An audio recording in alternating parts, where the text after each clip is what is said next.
Welcome to the Choir Directors Academy. I'm your host, Angela Elaine. Thank you so much for joining us on tonight.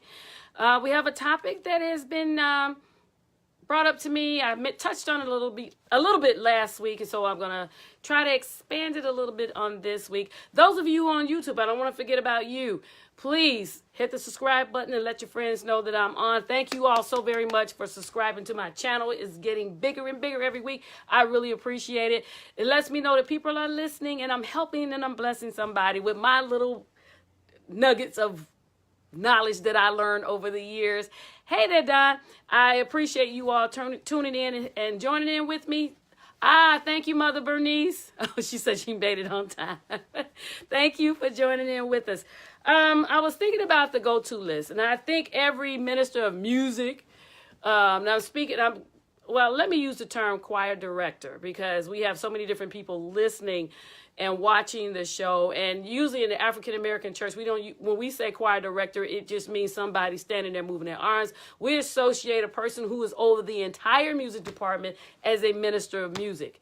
In the other ethnic groups, hey, Professor Terry, in the other ethnic groups, they consider the choir director like we consider a minister of music. You're over everything, the music, the spoken word, whatever.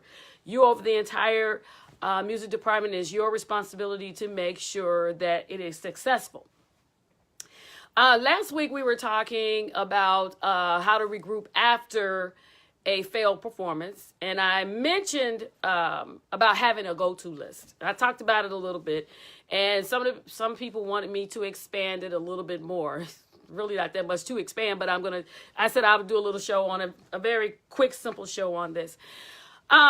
We all understand that no matter how much you rehearse or you practice, an ideal situation is that you have, whenever your choir or your department is up doing their job, specifically the choirs, whether it's youth or whoever, the ideal situation is that every song, every musician, every choir member is going to have the right attitude. Every song is going to bless the house. Every song is going to be like, just phenomenal.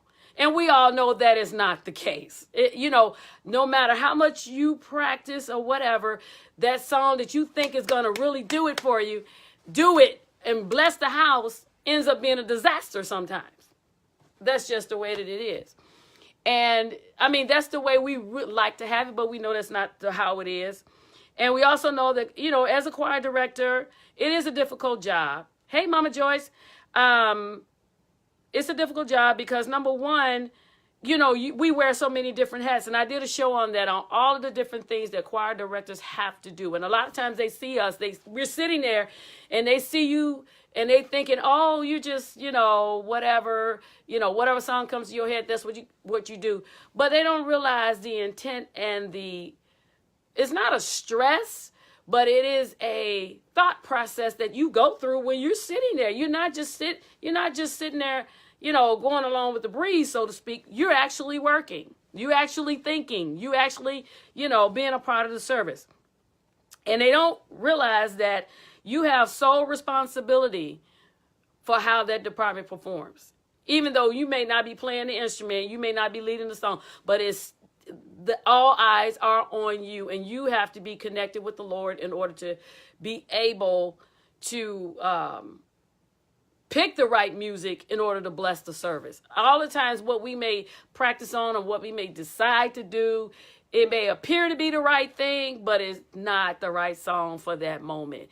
And that's why you need to have a go-to list. Sometimes the service can change so fast. And you know what? And when it does, sometimes a song will drop in your spirit right away. And then sometimes you got to sit there and think like, oh my God, I need something else. And you're trying to come up with something, and I always found that in myself, even in my phone or on a little tablet or a little sheet. I used to carry a little notepad with all of the songs on there where the choir would do real well that I could just come up with at a moment's notice. And I found that to be a lifesaver for me. Now, your go-to list depends on how your organization. The average church may have a music department and they may have 3 entities. You have the adult choir, you have the youth choir, and you have the musicians. the average church. That's 3 pieces. Then you got those who are like the big churches, like the one that my friend David Jones is over. He has 12 units. You know, he has spoken word, adult choir, inspirational choir, musicians. He got the dancers. He's got all of these different elements working in that department. So, I mean, it varies. It depends on your church. It depends on if you praise and worship traditional. There's a lot of factors. So you need to know your church. You need to know your leader, what type of music they're looking for, what their theme is. All of these different things you need to know. Hey, Hatcher. Hey, Toya. All of these different things you need to know.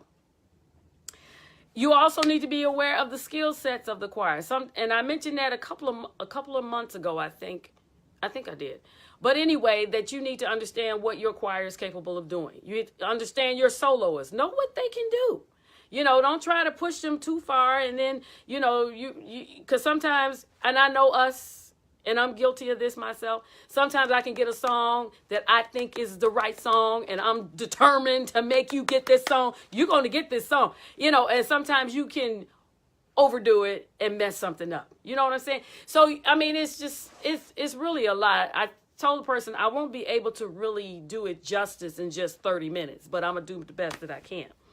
Now, the purpose of this is to me, and those of you who are ministers of music, feel free to comment and leave your comments, because this is just from my perspective of what I encountered in my own local church. And now as a music president of a jurisdiction is another level that I have to reach, that I'm learning, even in dealing with them. And I have a great team.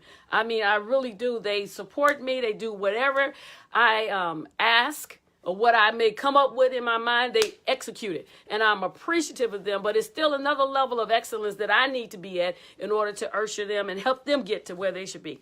But for me, in my opinion, the purpose of a song list is actually to make your job a little easier.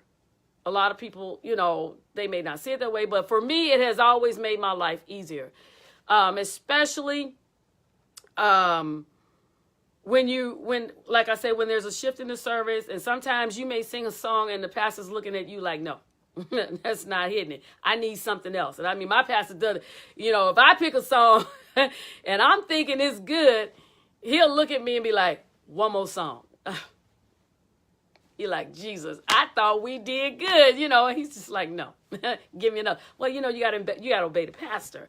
And so then, if I'm on the spot and I got to come up with something real quick, then I can just look at and say, oh, okay, we'll do this one, you know, because I have it separated.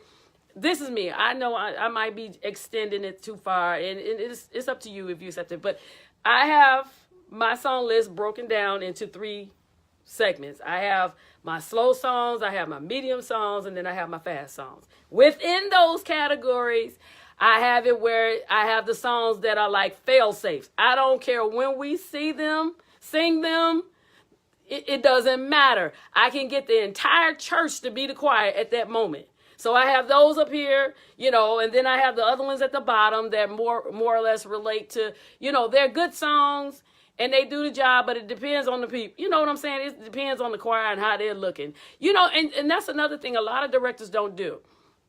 And I had to learn that. I don't always go by how they look, but sometimes you have to kind of watch their spirits when they're up in the choir stand, because you may be feeling good, but they looking at you like, I don't, you know, I mean, seriously, there are some days, and I love my choir, they're not, but it's just, they're not bad people at all, but they're just some days they're singing, I can look at them and know, don't even attempt a slow song today, because it's not going to work. They're just going to be like, dragging. And I don't like to sing everything at 132 BPMs. I mean, there's some beautiful hymns and things that we need to be singing, but you need to watch them and notice their spirits. If they're able to do what you have in mind for them to do. Because if they're not feeling a slow song and you try to make them sing and they are really not there, that's a disaster. Okay.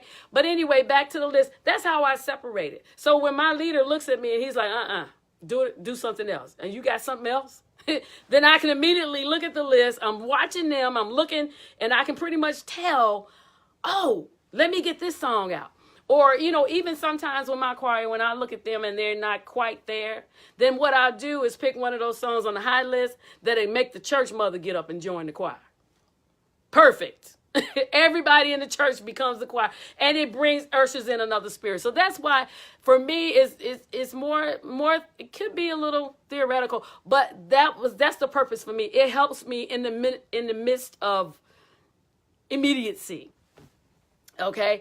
Also, some of you in your churches, your pastor may give you the sermon title early. Hey, Mom, that's my mom. Charles Garrett, that's my mom. She's chiming in on me. She was my first choir director. But anyway, they may give you the sermon title early, or they may give it to you when you walk in the door, or you might be talking to them and they tell, oh, by the way, I'm going to do this, that, and the other. Well, then if you got a list of songs, you can kind of go quickly, skim through there and find something that may work with what you're doing. You understand what I'm saying? So, I mean, it sounds like you're automating the job, but believe me, when the pressure comes to bear, you need help, because sometimes you can turn to your assistants and say, give me a song. And they drawing a blank too. They looking at you like, well, you in charge, you come up with something. So it's to make your life easier. Also, I was thinking it's also a good thing to have a song list is when you go to a visiting church. Hey, Wendy, oh, my college mate, how you doing? Good to see you. Is when you go to visiting churches. Now, this is something that I know a lot of choir directors don't do, and I seriously recommend it. Hatcher Roy said it helps me stay organized. It really does. I mean, if most of the directors who are over a lot of units, they have a song list, but I recommend it for anybody. Denise said also depends on where you are singing and the type of service in church. Exactly. All of that comes into play. And I mentioned that when I was at Abounding Life last a couple Sundays ago when I was emceeing. I said, as a director within your realm that your church is, how they design things and how your leader has it set up, you should have different types of songs, whether it's a cappella. If your church, my church happens to like a cappella, they like Caribbean, they like African, they like, the Pentecostal, they like the old hymn, they like pretty much. My church is pretty easy because they're all across the board, so I don't really have to think too hard. But some churches are a little more restricted. It depends on your leadership. But I was thinking it's also good to have that list when you going out to visiting churches, if your choir is singing out. Like right now, my choir is kind of on a hiatus. We kind of regrouping a little bit. So we don't really go out and sing that much. I basically go out by myself and do things. But most choirs, my point was, most choirs do not have a point person.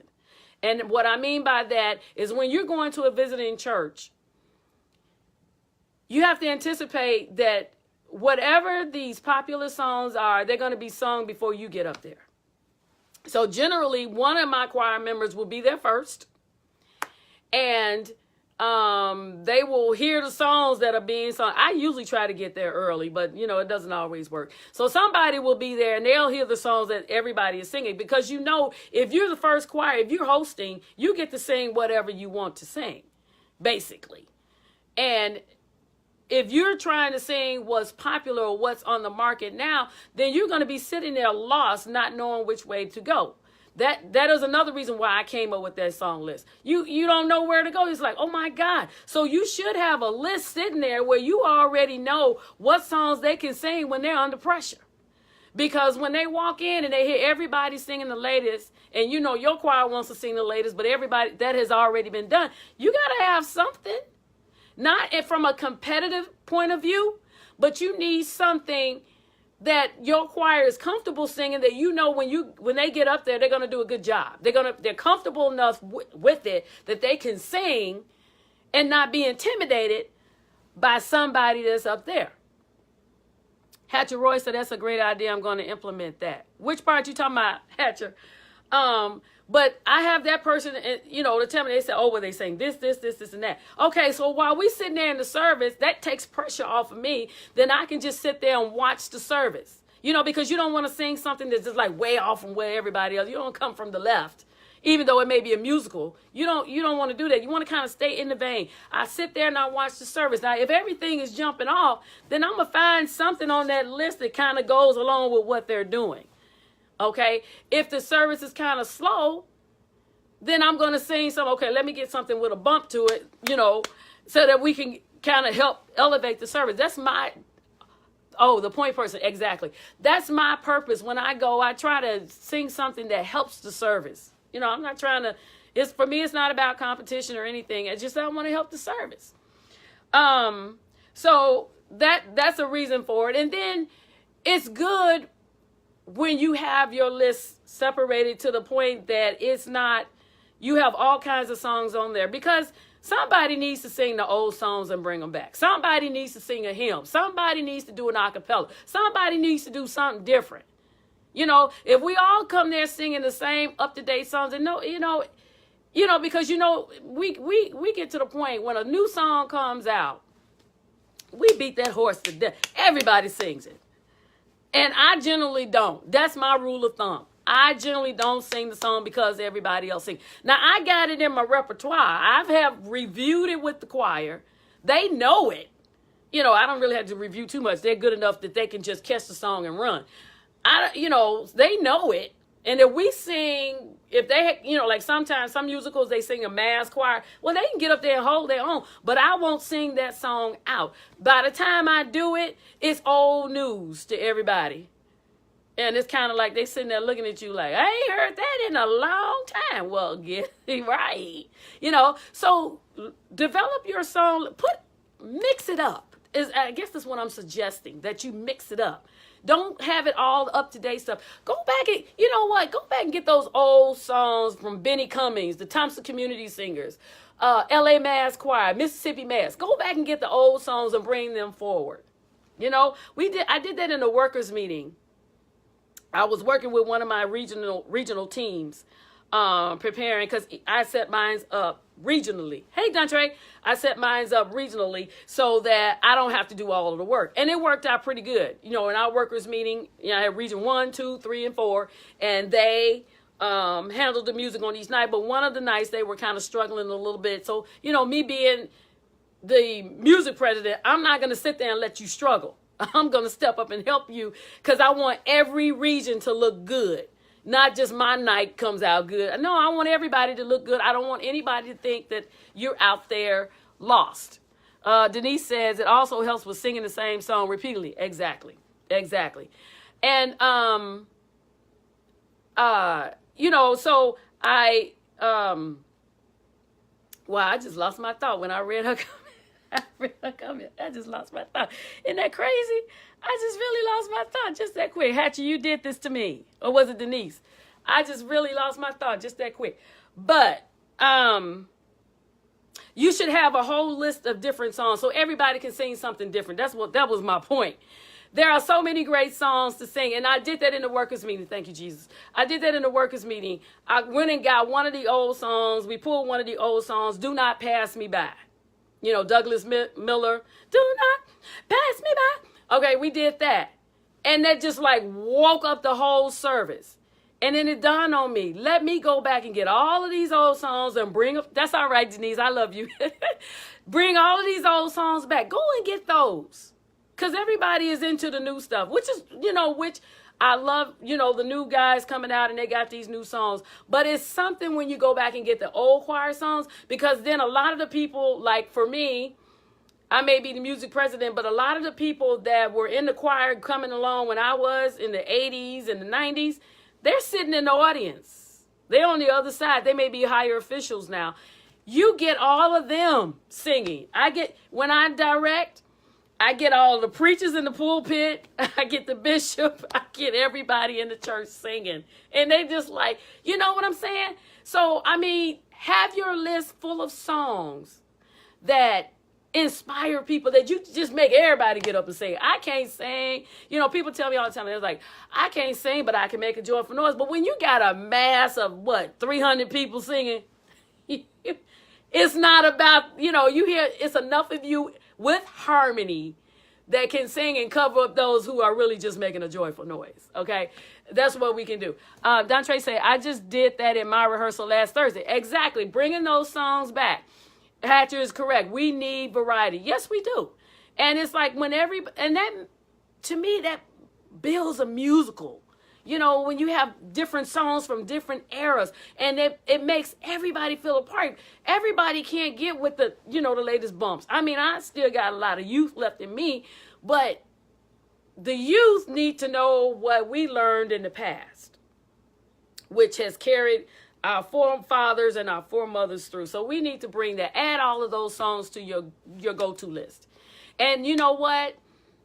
Honestly, when I go to other churches, when we do go and sing, or when I go, to musicals or whatever, and we sing, it's so much easier going there because I know what's on my list, what I'm getting ready to sing. 10 times out of 10, they're not going to sing it, So it makes it easier. I can sit there and enjoy the service because I know you're not going to sing what I'm getting ready to sing anyway. Even, you know what? I even went to the point, I even recommend to choir directors, even making up your own medleys. You know what I'm saying? Like, you take a piece from this song, a piece from that popular song, and just make up your own medley. I have a resurrection medley, which is just comprised of all of the songs that relate to Easter. The blood, there's power, wonder working power, called up to me. I mean, it's just a whole bunch of songs that I just put them all together. They all at the same BPM. I think the BPM is 120. They all basically around there, and they're congregational songs. I threw a couple of harmonies in there, and I'm telling you, every single time we sing it, the church go up. And I don't sing it that often.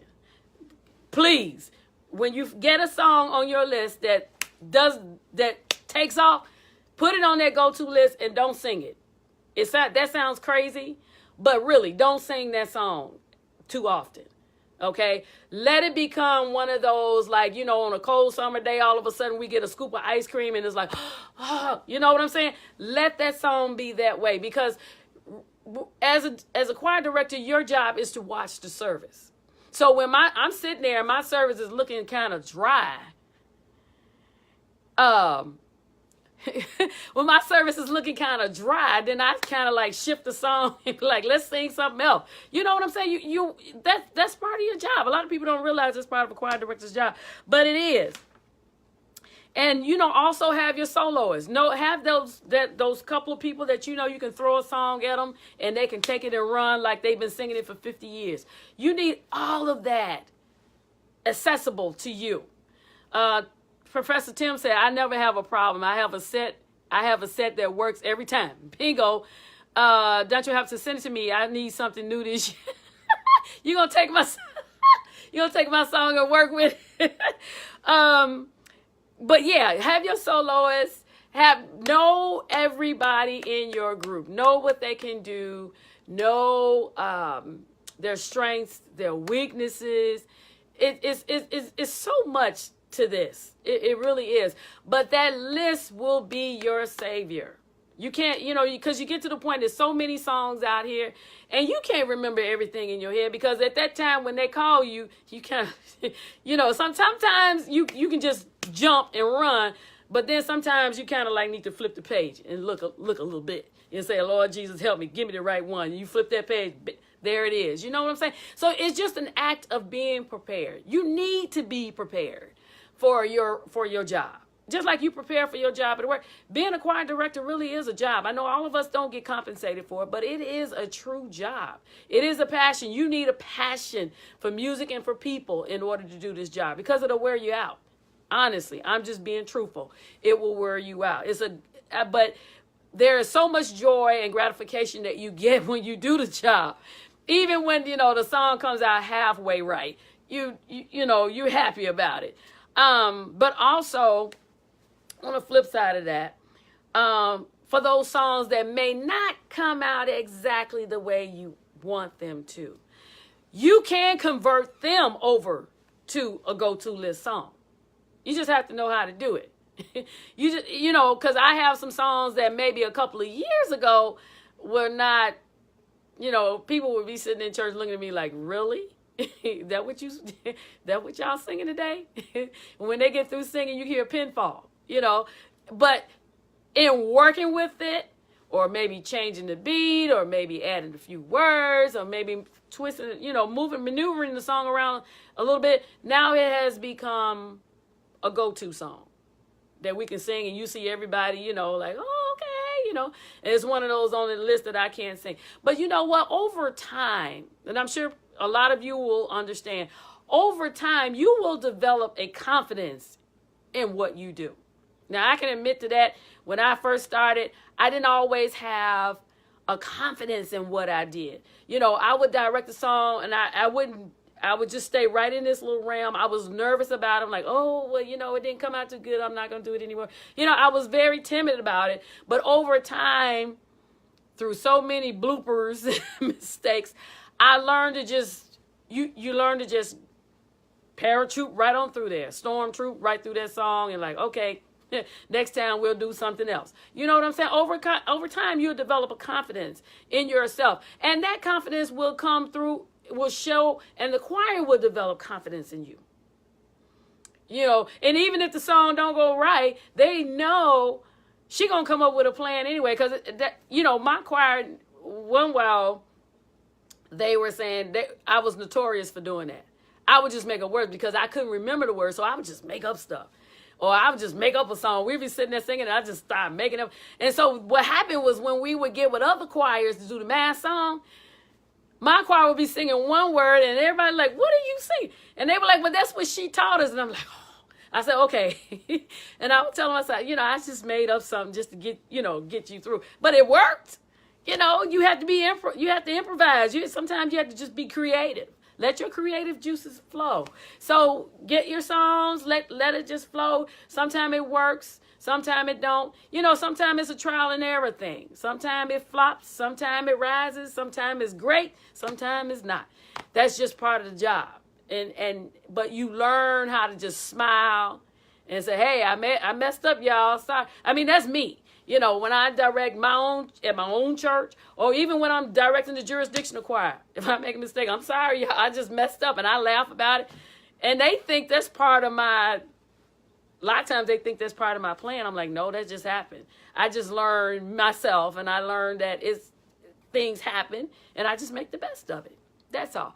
But create that list. I really encourage you to create that list of go-to songs that that your choir can do well.